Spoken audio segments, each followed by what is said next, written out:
చంద్రబాబు నాయుడు గారి యొక్క పరిపాలనలో అవినీతి ఆకాశమే హద్దుగా ఎలా చెలరేగుతుందో చెప్పడానికి ఆధారాలతో సైతం మరో ఉదాహరణ దొరికింది.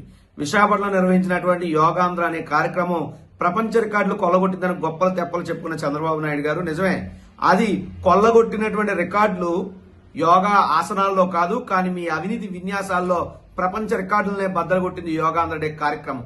అది ఎలా అంటే, మామూలుగా ఒక టాయిలెట్, ఇది మొబైల్ టాయిలెట్ మనం కొనుగోలు చేయాలంటే ఆన్లైన్ లో ఉన్నటువంటి ధర 18,000 రూపాయలు. కానీ ఒక మొబైల్ టాయిలెట్ నిర్వహణకి పర్ డేకి మీరు చెల్లించినటువంటి అద్దె 16,200 రూపాయలు. ఒక విఐపి టాయిలెట్ కి, ఒక బయో టాయిలెట్ కి 16,000 రూపాయలు అద్దె చెల్లించారు పర్ డేకి. ఒక నార్మల్ టాయిలెట్ కి 11,957 రూపాయలు.